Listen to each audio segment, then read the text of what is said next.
Visų pirma, norėčiau padėkoti Lietuvos tautos instituto tautosakos archyvo skyrių ir konkrečiai jums už pasiūlymą dalyvauti seminare, kur tikrai nesitikėjau. Na ir ryžausi šiek tiek pakalbėti apie savo konkrečiai tyrimus. Dėl to net nenorėčiau labai plačiai leistis į tai, kiek kas kokį rašė, kiek kas ką tyrinėjo, istoriografinę praleidžia. Noriu tik tai pasakyti, kad tai žinoma, aš nesu kokia nors pirmoji darbininkė šitoj srity. Iki manęs buvo tikrai nemažai dirbančių ir, sakysim, 20 amžiuje, net jau antroji pusė, ir Vyšniauskaitė, ir Tantulienė, ir Skvardenis, ir tiek etnografai, tiek etnologai tuo metu šitą temą domėjosi, tiek ir buvo leidžiama tai daryti. Na, o vėliau tai, man rodos, kad čia reikalai pakrypo į gerąją pusę ir buvo galima jau iš tikrųjų imti šitų tyrimų. Ir šiuo metu yra jau atlikti nemaži ir struktūros tyrimai tiek Vytauto Didžiojo universitete, ir Lietuvos istorijos institutą, o panorėjau pasakyti keletą pavardžių, tai iš mūsų instituto dar norėčiau pridėti Milių, kuris rašė apie jurginių papročius, o taip pat Žygintį Šaknį, kuris labai plačiai tyrinėjo ir fotografavo lietuvių kalendorinių papročių ypatumus. Vytauto Didžiojo universitete Vaicekauskas, aš manau, kad visus jūs žinot ir man nėra reikalo apie juos kalbėti. Na, ką turėčiau pasakyti apie save? Tema domino seniai, ką tai reiškia, aš pati jau sena, tai man čia jokia naujiena kalbėti apie tai, kad seniai, esu 20 amžiaus žmogus ir faktiškai turėjau plačiau galimybę susidurti po 93 metų, nes vykdžiau atitinkamą projektą ir liko, aišku, lauko tyrimų medžiaga ir jis susidarė visai nemaža apie visas kalendorinės šventes, tačiau rašiau daugiausiai apie tą velykinį laikotarpį. Na, vis suprantama, kad apie jį ir norėčiau pašnekėti. Bet mano žvilgsnis į tą kalendorinę šventę Lietuvoje gal šiek tiek skiriasi nuo tų, kurie rašė 20 amžiuje projektą. Todėl, kad mane sudomino tas tiesiog šventės istoriškumas. Mes žinom, kad kažkada tai buvo pagonybė, arba tai yra krikščioniškas tikėjimas, ateina krikščionybė, ateina dabartinis 20 amžiaus ateistinis laikotarpis. Kiekvienas iš jų palieka savo kokį tai pėdsaką. Ir 20 amžiuje bent buvo toks žvilgsnis, sakyčiau, sinchroniškas, žiūrėti į tai, kas yra papročiuose, kas yra šventėse, kaip į kažkokį pastovų dalyką. Na, sakysim, amžinybės atžvilgių, ten 100 metų šiandien, ar ten 1000 šiandien, ar ten nieko nereiškia. Todėl, kad tai yra amžinybė, tik tai mažutė aguonos galvutės dalelė, grūdelis, sakysime, aguonos. Bet tokiu atveju susidaro toks įspūdis, kad visą laiką tas pats ir tas pats, buvo prieš 2000 metų, tai paskui po 2000 metų, tai mes šitą puikiai žinom, kad taip nėra. Ir pasikeitimai buvo netokie maži, jau mes daug ko net ir negirdėjo ir nežinom, kaip ten anksčiau yra buvę. Bet vaizdas toks tarytum, kad ten žemaičiai tokie, aukštaičiai tokie. Ir man tada šovė į galvą, kad vis dėlto reikia žiūrėti smulkiau. Smulkmeniškai matyti esu, tai taip jau ir pradėjau, na, negražiai pasakysiu, blusinėti. Ir tiesiog žiūrėt, kaip čia visą tai išėjo. Koks ryšys yra tarp papročio šventėje ir visų kitų dalykų, kurie supa. Tai, pavyzdžiui, kas supa? Gamta aplinka žmogus supa. Jį sąlygoja įvairios sąlygos, ūkis pats, ekonomika to ūkio ir apskritai valstybės ekonomika. Čia yra labai daug visokių sąlygų, kurios nubrėžia žmogaus gyvenimą. O ką bekalbėti apie religiją, kuri taip pat įsiterpia į jo gyvenimą labai smarkiai ir daug ką sąlygoja.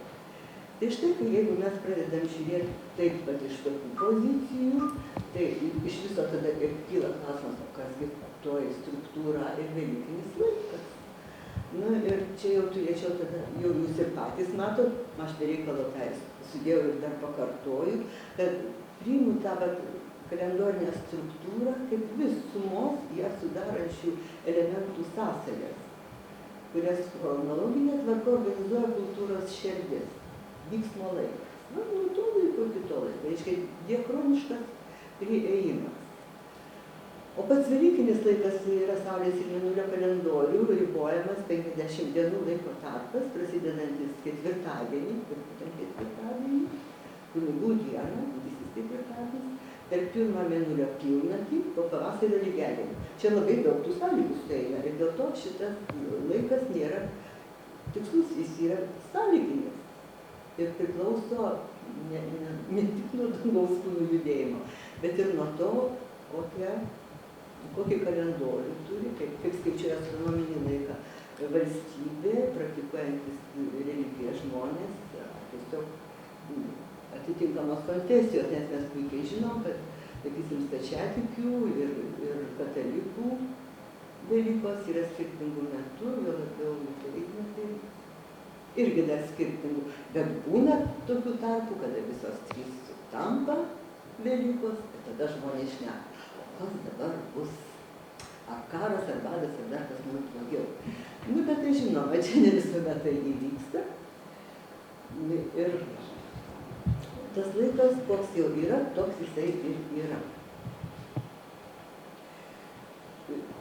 Norėjau pažvelgti į tą laiką keliais aspektais. Sakysim, vienas dalykas, tai aš įsivaizduoju, kad čia yra tas viršutinis apskritimas, tai yra visos metų dienas, kaip jų yra metuose,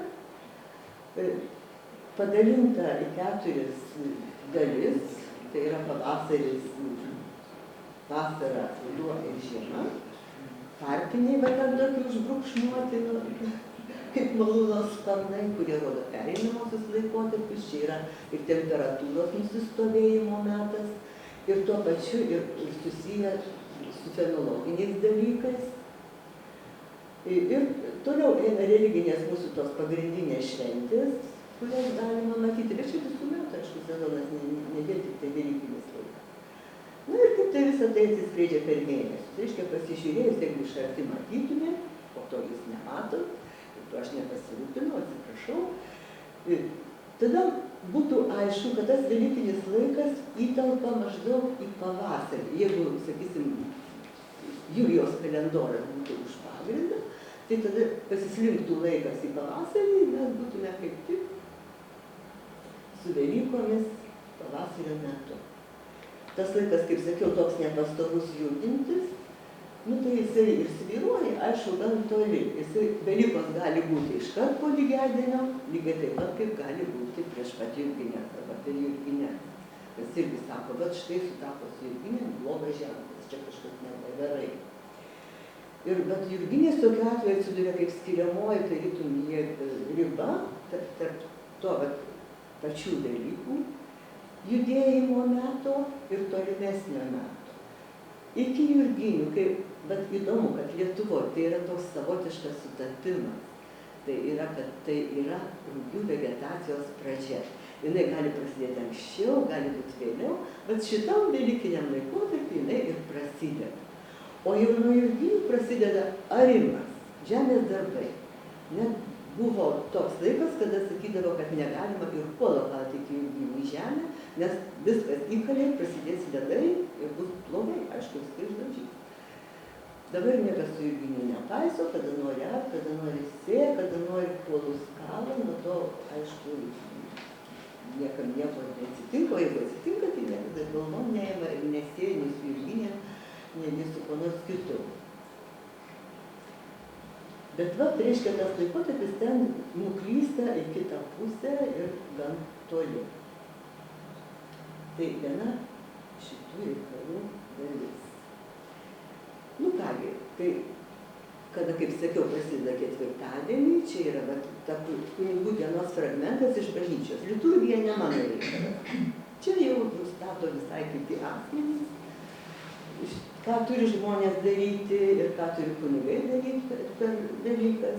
Norėjau tiesiog jums fragmentą parodyti ir galvojau dar vieną nuotrauką dėti, bet neįdėjau, kadangi man ji pati buvo įdomi tuo, kad nufotografavau, kaip kunigas plauna kojas. Ką jūs galėjot matyti ir katedrą, ir kitur, bet tiesiog kaip toks retesnis atvejis per ištisus metus vieną kartą pasitaikė.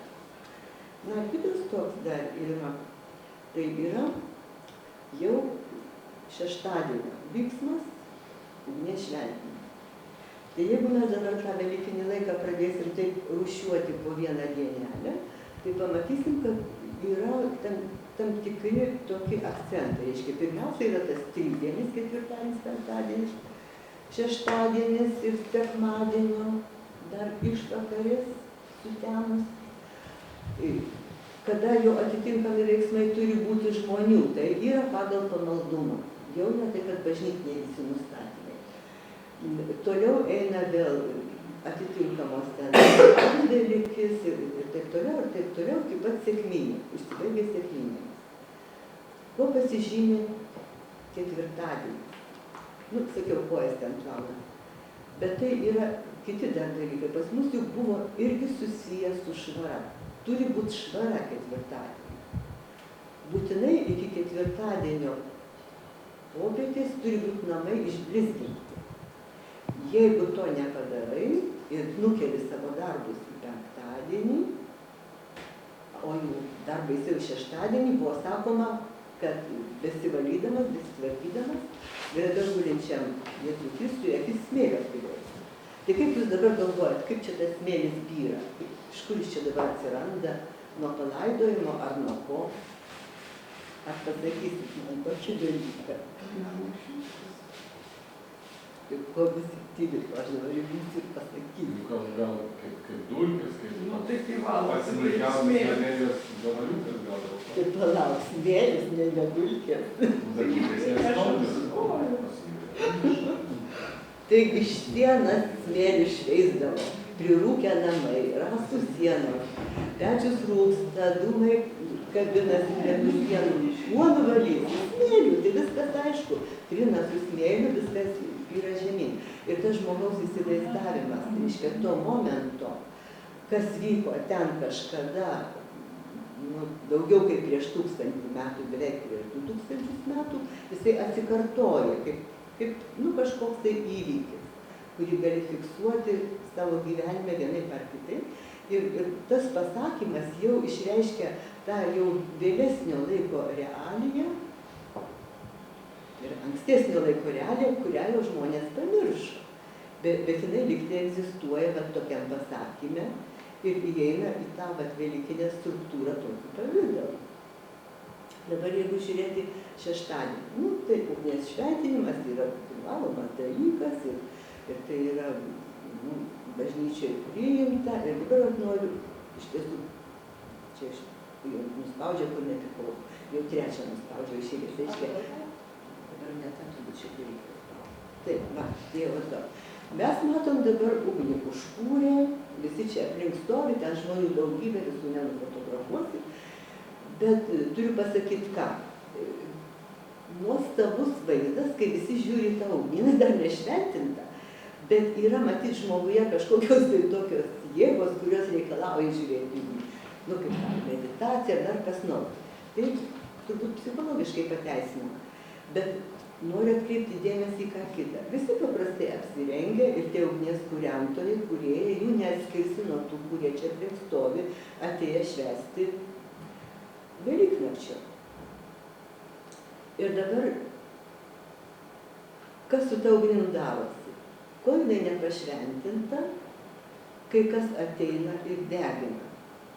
Verbą seną, maldaknygai, kur jau suplyšo, kai kas atsineša išrašytas maldas, ar kompiuteriu, ar ranka, bet jau ten jos irgi susitrynė, niekam nebereikia, atneša ir metai tą ugnį. Ir ypač metai tada, kai jau baigėsi kūrentis, kai jau būna pašventinta ugnis. Bet dabar, kaip sakiau, ten antra yra stovi vyriškiai baltai apsirengę su algomis. Čia jau yra Lenkų šventinimas. Reiškia, vienoje to pačioje bažnyčioje, Jono Bosko bažnyčia Vilniuje, kai eina šventyti ugnies lietuviams, visi paprastai ir bet kaip, ir kaip etninis bruožas išryškėja Lenkų pasiruošimas šitam vyksmui apsirengus algą. Tai jeigu mes dabar bandytume struktūriškai tą visą pavaizduoti, turėtume dėti atitinkamą ženklą į lietuvišką struktūrą prie to laiko, kuris priklauso, kuris rodytų, kad žmogus ten jokio tokio ypatingo pasiruošimo nemato, kad jisai būtų reikalingas, o prie Lenkų reiktų dėti, kad jie vis dėlto savyje ieško kažkokio tokio didesnio pasiruošimo, didesnio šventimo. Na ir čia tiesiog dėl gražumo irgi įdedu, kaip šventinta ugnimi, jau yra šventinama Velykų žvakė. Bet noriu grįžti prie penktadienio, kuris paprastai jau yra kaip nelabai šventa diena. Ir žmonės iš namų neina tą dieną, kaip seniau, sėdi namuose, ką tai reiškia seniau, 20 amžiaus pirmoje pusėje. Bet jeigu mes pasižiūrėsim, ką rašė vyskupas Valančius, tai pamatysim, kad laiko struktūroje, tai yra 19 amžiaus pirmoje pusėje ir 20 amžiaus pirmoje pusėje yra jau ryškūs skirtumai. Visą didžiąją savaitę žmonės eidavo į bažnyčią, vedami vidinio poreikio, ne ko nors kito, be jokios prievartos, be jokio reikalavimo, taip kaip Filipinuose nusikryžiuoti, taip Lietuvoje pasiplakti. Ir bažnyčioje buvo tiesiog tokie maišai, kur tu ten gali įsivysti į tą maišą, ties nugara iškirpta skylė, gauni į rankas kančių, tas kančius, aišku, su potu ir prie odos virvelių, kokie virvelių, odinių, dirželių, prikabinta yra geležiniai kabliukai. Ir pasiimi tokį kančių, tvoj savo per nugarą, kiek patinka kartų. Bet jau 18 amžiaus pabaigoje buvo pradėta kariauti su šitokių, sakytum, labai smarkių savęs kankinimų. Tai yra žmogaus poreikis prisijungti prie Kristaus kančios, tai yra pamaldumo forma išreiškima tokiu būdu. Bet jinai, galbūt, sakysim, jinai yra, nepasakyčiau, kad jinai neestetiška, gal ir neestetiška, nes vis dėlto yra kažkaip labai baisu žiūrėti, kai tikšta kraujas, kai žmogus pats save kankina. Bet tai yra tiesiog labai toks sunkus dalykas, kadangi nusiplakus taip kruvinai, o kas paskui tą nugarą užgydys, juk tai dar yra šaltas metas, dar visokios infekcijos kabinasi. Apie tai vyskupas Valančius nerašė, bet jisai tik tai rašė, kad jau buvo draudžiama ir jisai konstatuoja faktą, kad paskui paėmė ir visus tos kančius, ir visus tos maišus pakavojo bažnyčią ir jau nebebuvo ko plaktis, viskas ir nebereikėjo eiti. Dabar noriu grįžti vėl prie to pamaldumo. Kas tas pamaldumas? Šiaip tai, sakytum, kultūra, tai galime sakyti, susideda iš dviejų dalių. Viena tai yra ta tokia išorinė kultūra. Ir jeigu mes dabar sakytume pamaldumas, išorinis, tai mes jį matom kaip žmogus atlieka tam tikrus judesius, žegnojasi, jisai lenkėsi, jisai gula kryžinį, ar dar kaip nors kitaip. Kaip profesorius Motuzas rašė, apie Vilniaus kalvarijas, kaip eina į kalvarijas, ir ten pasileidžia moteris plaukus, rankas kilnoja viršų ir taip toliau. Reiškia, yra labai daug visokių būdų savo tą vidinį nusiteikimą išreikšti. tą krikščionišką nusiteikimą, kuomet nori prisidėti prie Kristaus kančios pagarbinimo arba dar kaip nors kitaip. Bet šalia to gali būti ir visai kas kita, tai yra ta vidinės kultūros dalis, kuri nesimato. Gali žmogų žiūrėti, aš jūs žiūriu, bet aš nežinau, ką jūs galvojate. Ne, ar jūs galvojat vienaip, ar jūs galvojat kitaip. Ir žmogus savo vidumi lygiai taip pat gali išreikšti savo pamaldumą. Nebūtinai jam paskrutintys gali mintyse melsis. Ir man rodos, tarybiniu laikotarpiu daug kas tą išmoko daryti labai ramiai ir gražiai, ir niekam nieko nerodydamas labai smarkiai, nes būdavo, pavyzdžiui, bažnyčion eiti kaip ir nedora, nepadoru ir dar kaip nors kitaip. Ir spaudoje pasirodydavo tokių pasisakymų, kad aš einu į bažnyčią, bet pamedituoti. Man gražu, kaip vargonai groja, arba dar kas nors. Gal ir gražu. Čia visai nenuostabu. Jeigu geras yra vargonininkas, tai yra ko ir pasiklausyti. Be abejo, bet pats tas pamaldumas tokiu atveju irgi jisai išlieka, nes žmogus atsidūręs tokioje aplinkoje abejoju, ar gali visiškai likti abejingas jai. Kažkokiu tai būdu vis tiek jisai prie jos jungiasi. Ir aš atsimenu, tai laikotarpio ideologai griežtai šaukdavo, netyrinėkit ikonų, tai čia ne Lietuvai paskirti. Netyrinėkit šitų religinių visokių dalykų, todėl kad paskui jūs gali visą šitą patraukti nei iš šio, nei iš to. Ir jūs iš doros kelio išklydę, iš materializmo perėsit vėl į idealizmą. Tai štai. Tai nebūtinai žmogus turi, norėdamas išreikšti savo tą tokį liaudišką pamaldumą, rodyti viską taip tiesiogiai, gali tą visą daryti ir kitaip. Ir į tą skaičių gali būti įtraukiama labai daug įvairių dalykų. Sakysim, pačios Velykos. Velykų laikotarpis yra, ne toks baisiai jau ilgas, bet vis tiek jis yra sudėtingas, yra visa savaitė, pradedant nuo ketvirtadienio. Ir ką mes visi darom? Čia yra tik tai, bet du pavyzdėliai. Aš nesimsiu jums aiškinti, jums bus per daug smulkų, bet jūs matot grafikus, du. Ką jie rodo? Ką daro lietuviai padieniui, pradedant nuo pirmadienio, sakysim, po verbų iš karto. Nieko nedaro. Ir nereikia jiem daryti. Jie pradeda daryti ketvirtadienį. Ir prasideda visas didysis judėjimas per pačias Velykas. Bet jisai jau šiek tiek skiriasi nuo vokiečių, nors panašumo yra gana daug ir vienų ir kitų. Tai yra ėjimas į laukus, į sodus, prie vandenio, į svečius ir visur kitur. Labai daug visokių tokios veiklos momentų. Bet jie skiriasi, aišku, pasižiūrėjus iš karto. Jeigu to viso nesudėlioti, tokių grafikų, galėtume mes to ir nepastebėti. Jeigu dabar lyginsim lietuvius, su kuo aš čia, su belgais, tai matysim dar didesnį skirtumą. Ten dar kažkokių tokių buvo lyg daugiau vienodų dalykų. Dabar tik tiek čia išlieka tas bendras taškas, tai yra Velykų sekmadienis. Belgai turi daugiau, bet dar papildomų dienų, kada tas judėjimas didesnis yra. Ir jie visi koncentruojasi, bet tie visi judėjimai viena linkme, o pas mus išblaškyta labai didelė erdvėje. Dabar čia turėtų būti su Lenkai, aš nežinau. O su Lenkais mes labai panašiai viską darome.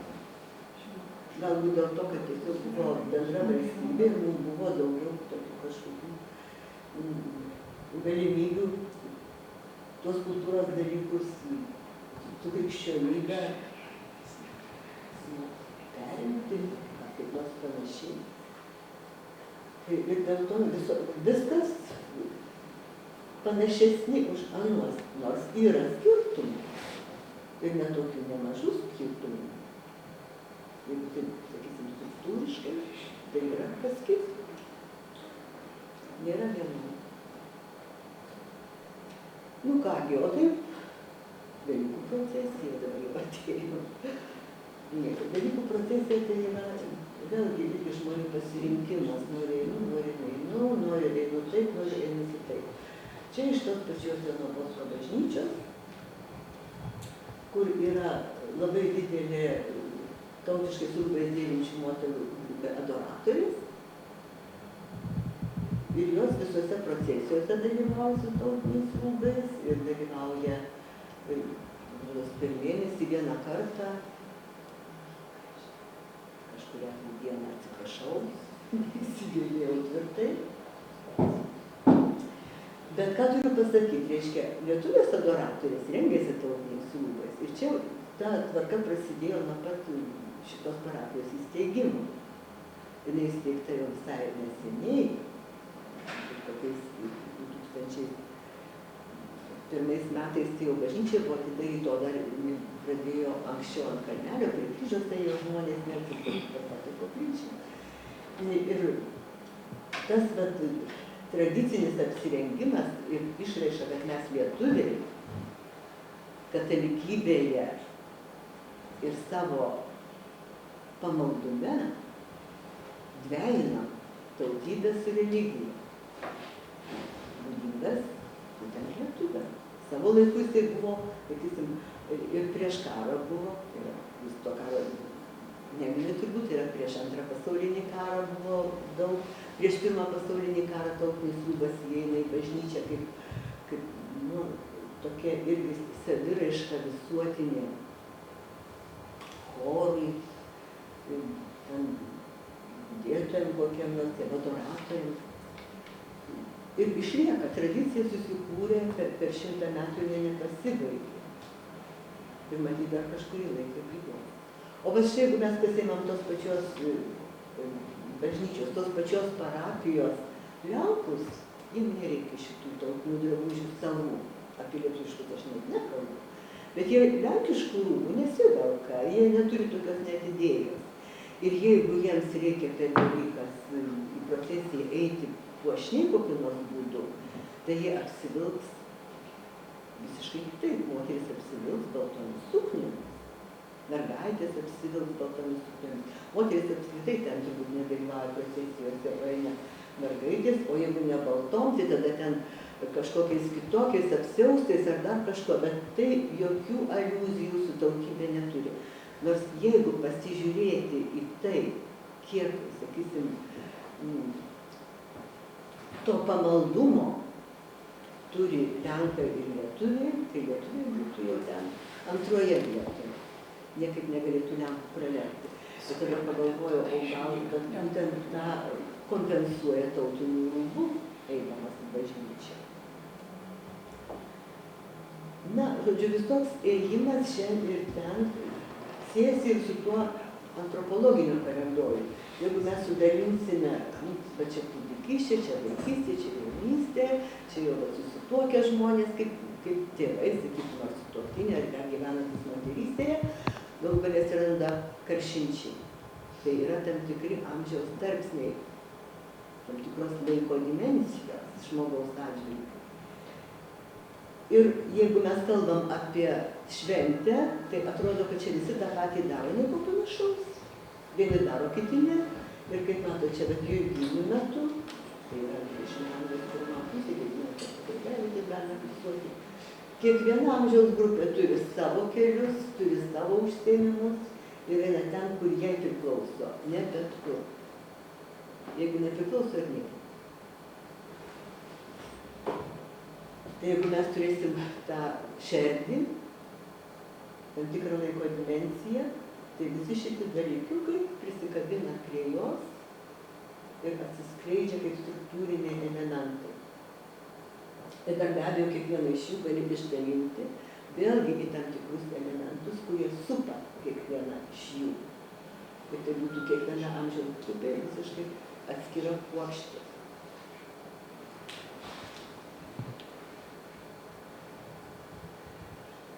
Na, o dabar čia mes matom jau perėjimą prie liurginių, prie to antro svarbaus punkto. Jurginė savo metu buvo kaip ir metų pradžia. Ir metų pradžia dėl ko? Dėl to, kad visos sutartys, ūkio nuoma, ar baro nuoma, ar dar kažkokie samdos metai, tai bet prasidėdavo nuo jurginių. Ir, kaip sakiau, arimas nuo jurginių. O kodėl dabar nuo jurginių? Tai nebūtinai turi būti susijęs su kažkokiu tikėjimu, kaip sakiau, kad ten ir basrio negali kelti. Yra kas kita. Reiškia, aš nusinuomojau ūkį ir dabar aš čia suarsiu žemę ir išeinu, palieku viską. Mano darbas per nieko. Geriau aš nieko nedarysiu kitų jurginių.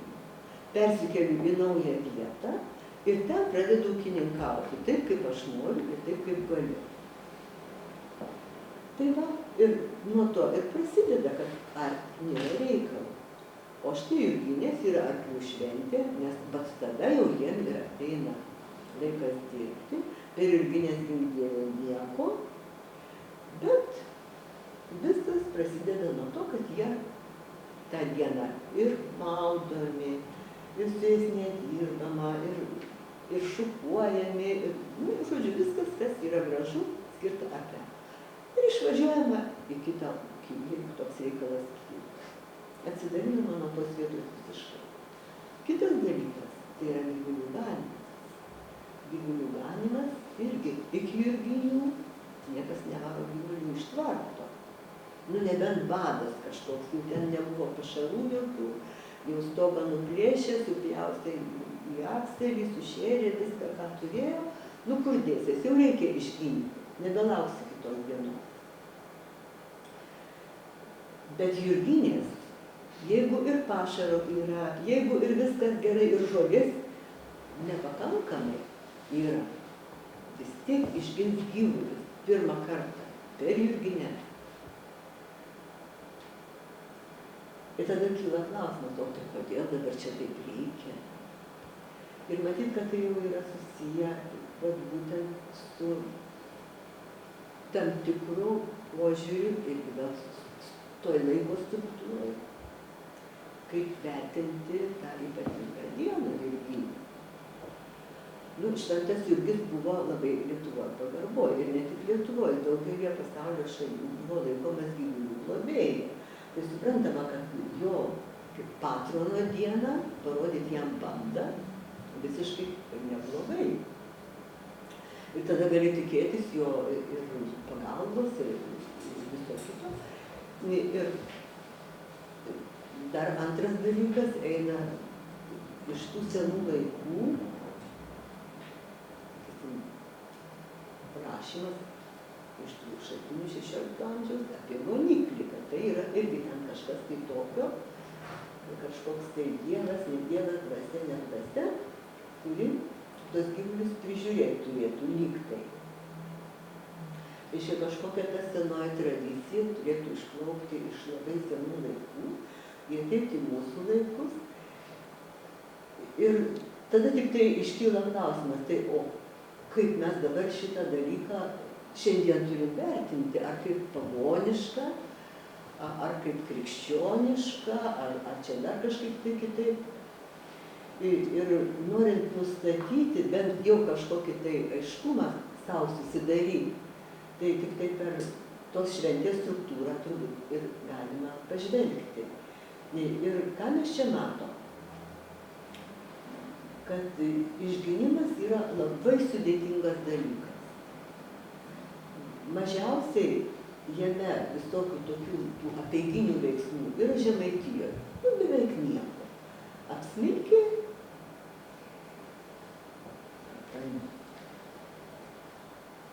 dar kažką tai kitą padarė, galbūt ten piemenį plėjo vandeniu, bet ir tai ne kiekvienas sušlapdė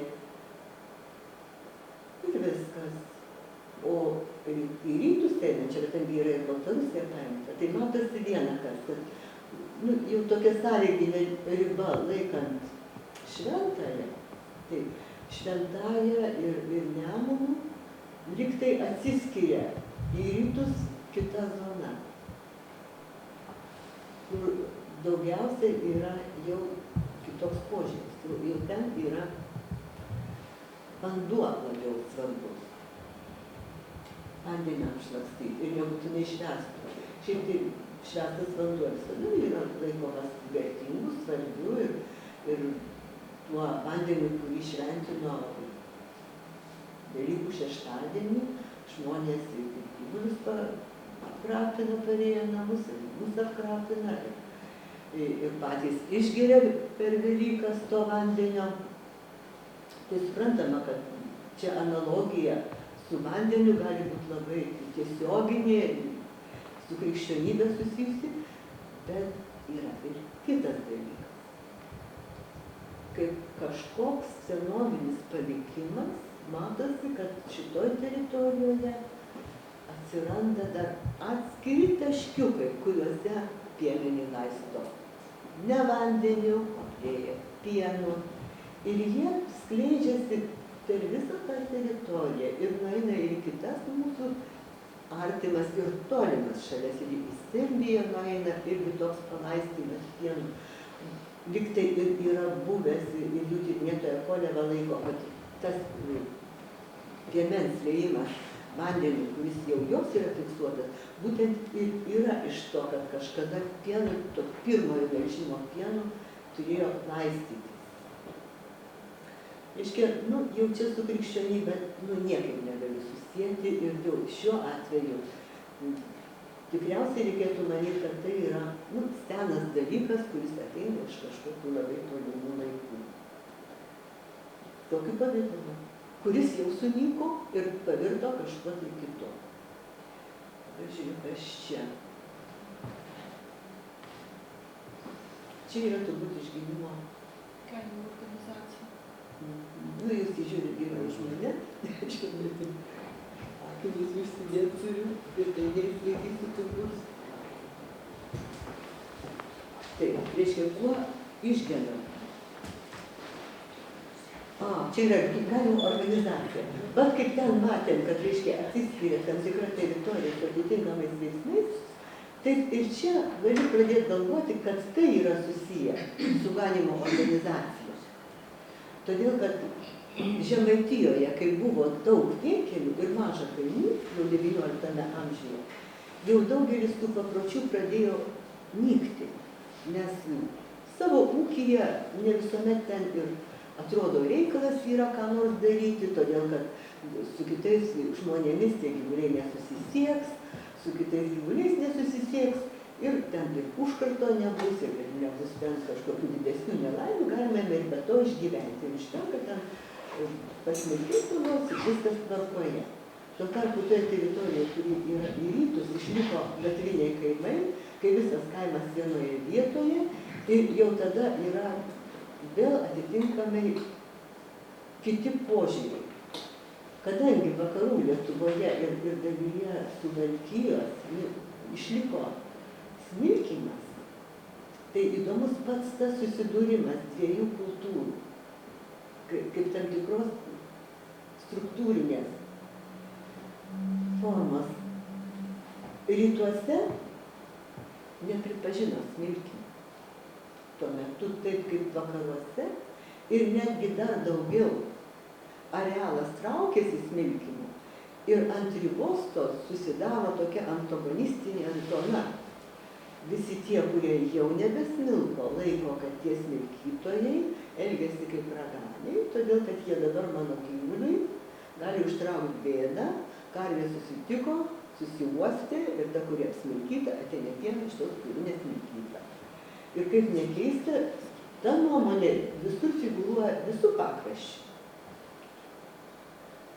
Reiškia, arealas irgi gali turėti daug reikšmės laike, kurioje vietoje atsiduria. Ir pats paprotys slinko, nuslinko ir išnyko. Kaip dabar jau labai retai kas besmilko.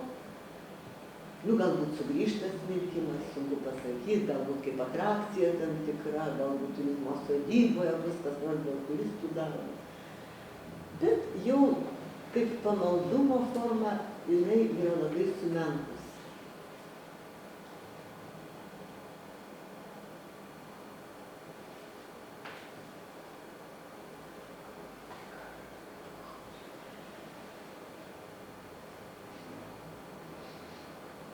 Dar vienas toks dalykas, aš jau čia prie gyvulių labai apsistojau, bet noriu vis tiek parodyti ir pasakyti, kad Lietuva tarytum yra netokia jau ir didelė,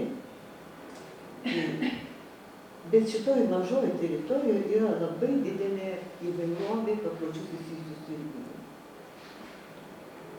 Ir man labiausiai yra įdomi ta dalis, kuri yra pačiam rytiniam pakrašte. Labai gaila, aš jau nebeturėjau galimybių užfiksuoti šitų dalykų Baltarusijoje, tiesiog iš karto nesumaniau, kaip turėjau galimybę važiuoti, o paskui, kai jau sugrįžau ir daugiau nebegalėjau važiuoti, niekas tokių duomenų nebesurinko. Tai yra palikimas tvarte tiek akmenėlių ir tokios spalvos, kokios spalvos yra avelės. Ir visą laiką svarstau, ką tai reiškia. Ar tai yra susijęs su kokiu tokiu labai giluminiu tikėjimu, kad, kaip sako, oi, akmenyje gyvena ten siela, dvasia, dar kas nors. Ir kai jau, sakysim, moteris nori susilaukti kūdikį, eina ten prie kokio tai akmenio, meldžiasi ir tas akmuo jai suteikia tą galimybę. Galbūt tai irgi būta kažkokio tai senovinio tikėjimo, kad jeigu tvarte bus tiek tų akmenėlių, kiekvienai aviai po akmenėlį tos jos spalvos, jinai paskui stovi toje vietoje, kur jos akmenėlis guli, galbūt ir galvoja apie tai, kad jinai turi susilaukti atitinkamų jaulio.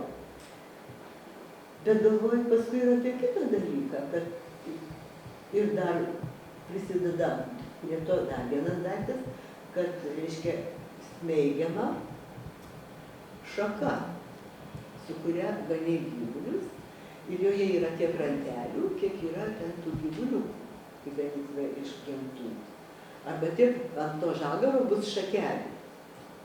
Kad tai yra tiesiog paprasčiausia apskaita, kokio dydžio yra banda, nes atsimenat, aš vis sakau, atsimenat, nors jūs tikrai neatsimenat, kad buvo skaičiavimas. Nunešiau.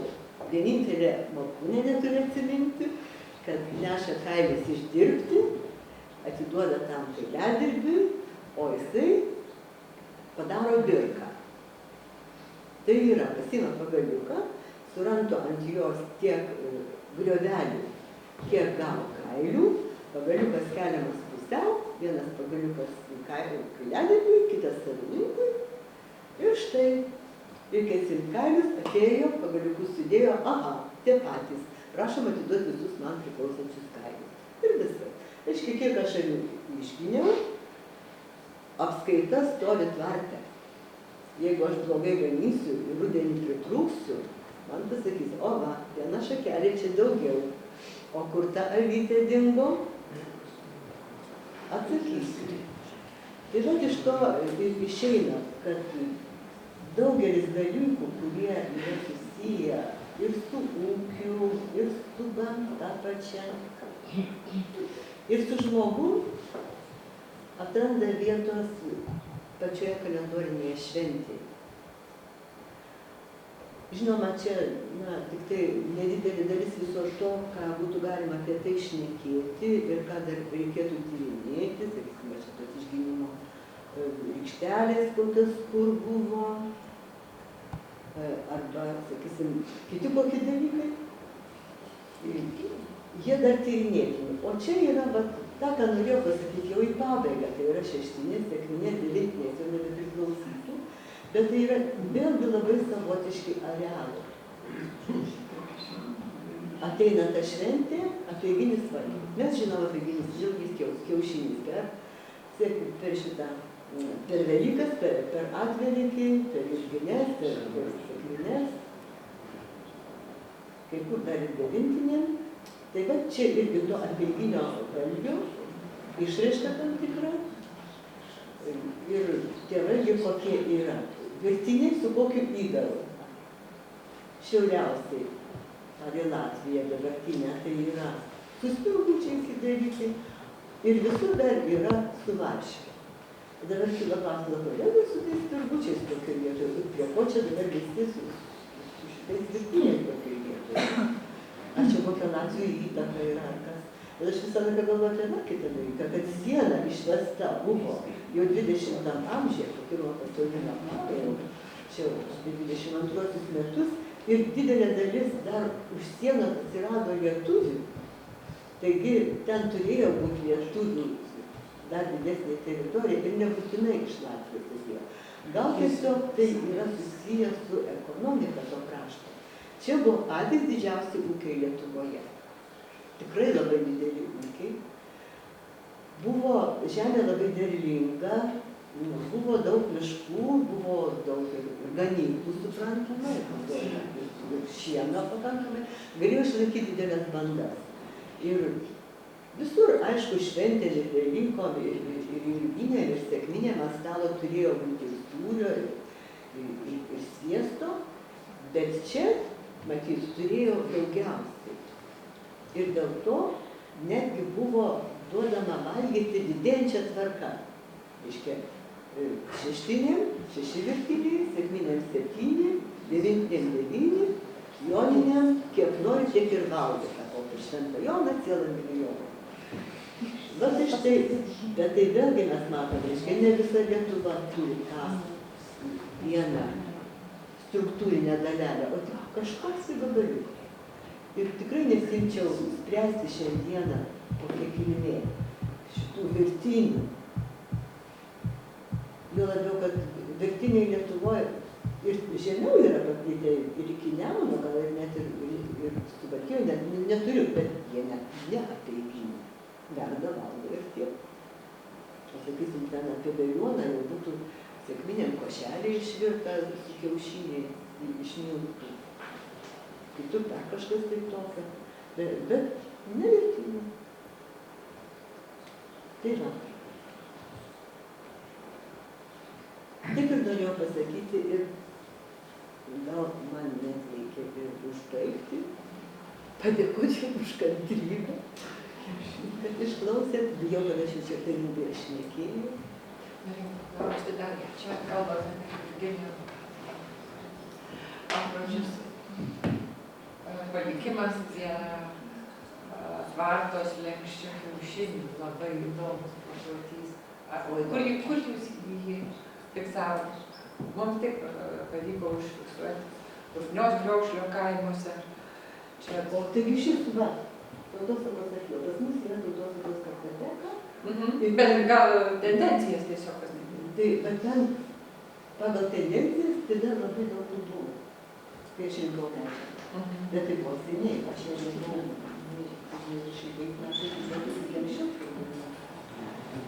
o dabar aš jau nežinau, ar ten yra rytų, ar ten daro, nes tai užaugo nauja karta, kad jie padėjo. Ir gal dar kas nors ir daro, ir tai buvo labai svarbu padėti prie slenksčio kiaušinius, jeigu tą kiaušinį karvė numynė, viskas jai galas, skubėk į turgų su tą karvę, tegu kas nors nusiperka ir tam žmogui bėdavūna. Nes vis tiek tą karvę vilkas papjaus. Ir dėdavo tuos kiaušinius abipus slenksčio, arba vienoj pusėje, arba per abi pusės, kad ta karvė per vidurį pereitų. Tuos kiaušinius įdėdavo piemenukui į ganyklą, jisai nešasi tuos kiaušinius ir turi namo parnešti nesudaužytus. Čia irgi labai svarbu sudaužyti, viskas blogai. Daug visokių dalykų su tais kiaušiniais, o paskui, reiškia, jau praeina tas laikas, ta diena, kitą dieną jau neša į bažnyčią, tuos kiaušinius ir atiduoda. Ir vėlgi tas pamaldumas tai yra ir su aukomis susijęs. Dabar pavyzdžiui per Jurgines. Labai retai pamatysi, kad bažnyčioje kas nors rinktų natūrą aukas. Bet buvo laikas, kada ateina Jurginės, žmonės eina į bažnyčią ir neša būtinai savo pirmdėlės karvės, sviestą, sūrį, dedant Jurgio altorius ir jau tiki, kad dabar viskas bus gerai. Neša veršiuką. Atneša, padeda irgi ant to altoriaus, palaiko, skepetą suvynioja, žinoma, paskui nusineša jau į klebonijos tvartą ir palieka. Bet ceremonija tam tikrai yra atliekama. Atneša padėkoti ir paaukoti. Šventam Jurgiui, o nebe taip, kad iš karto neščiau ten didžiausiai, kad visą. Tai Žemaitijoje buvo dar kitas dalykas. Reiškia, ten iš vaško dėdavo gyvulių. Visą bandą galėjai susipirkti iš kromelininko ir tada vat ją aukoti. Bet ir apsauga kalbus visai šitai bandai. Tas yra tikėjimas ir tikėjimas susijęs su tuo, kad aš pasitikiu tuo, kad tikėdamas ir pasitikėdamas turėsiu savo naudą.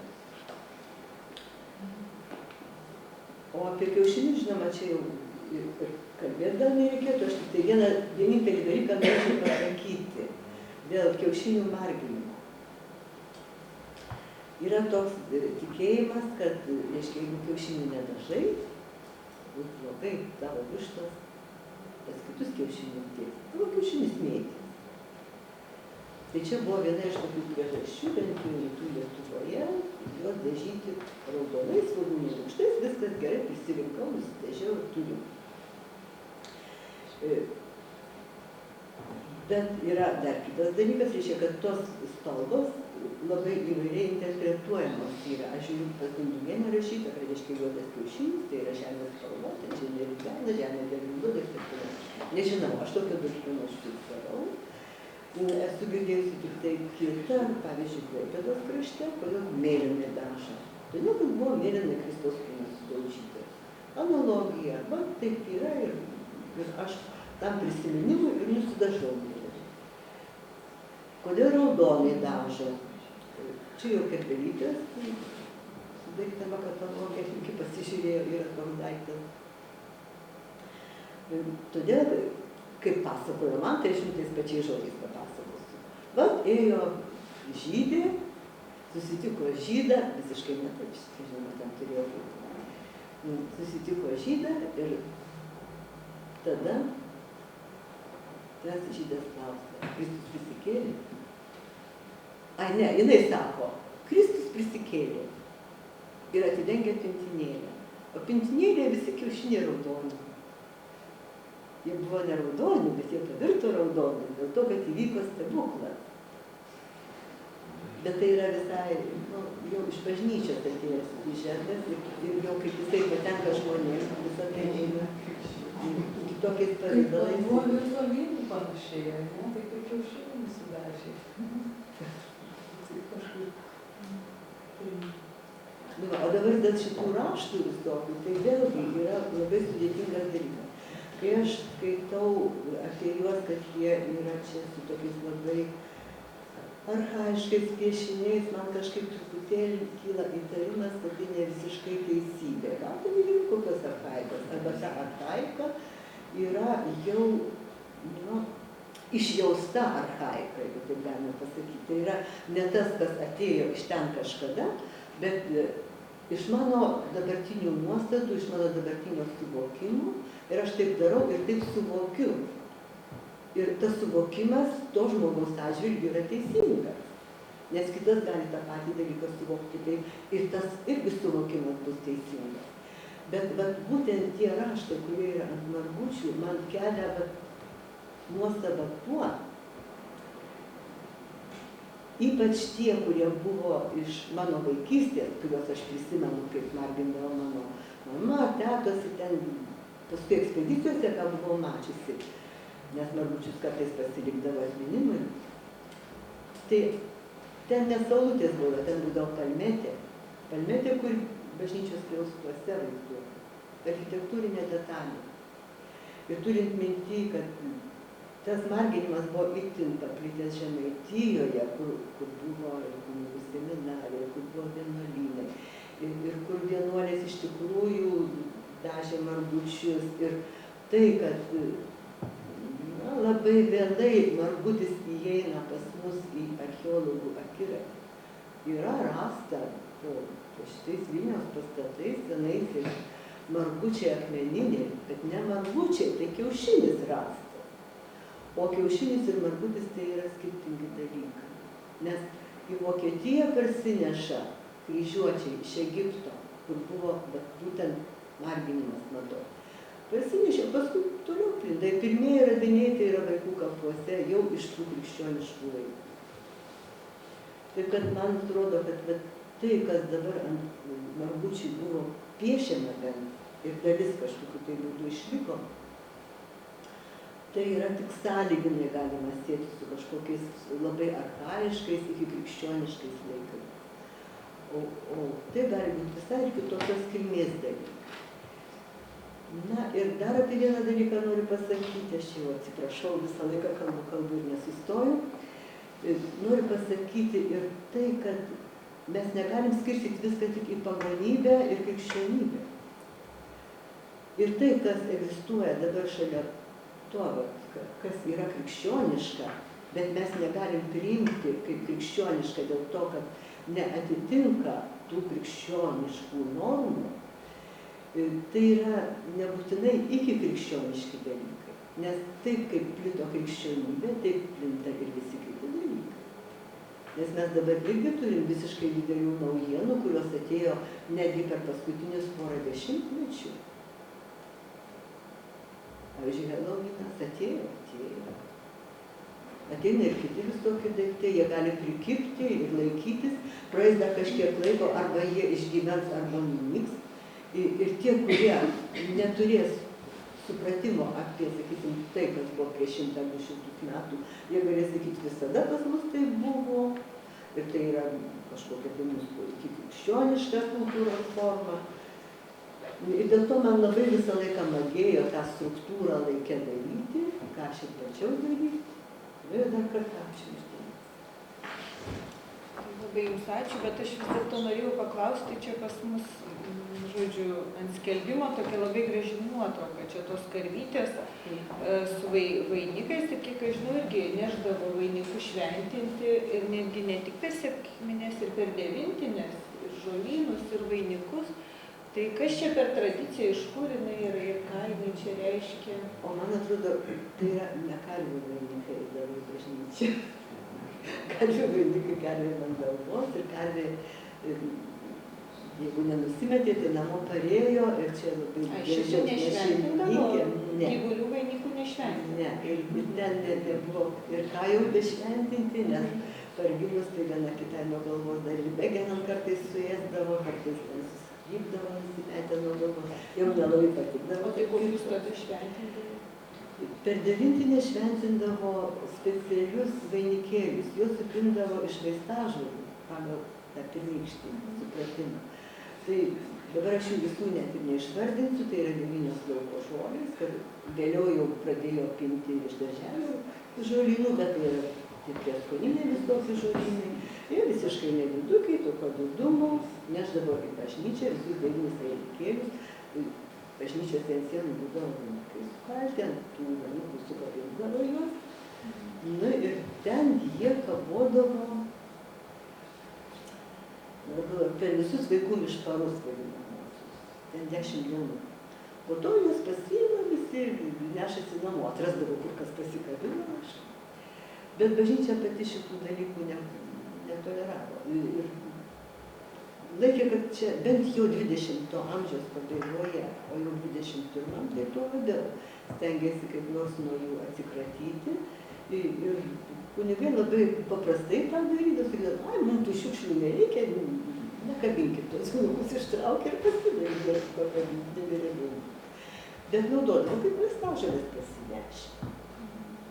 Išvis neišmesdavo, dėdavo devintinių tą žolėlės numirėliams į karstą, į pagalvėlę sukimždavo, kiti ten rinkdavo jas daugelį metų, bet atėjo tokia valanda, kada jau reikia laidoti, tai palaidoti šventenybėms skaitosi, labai gražus gerai.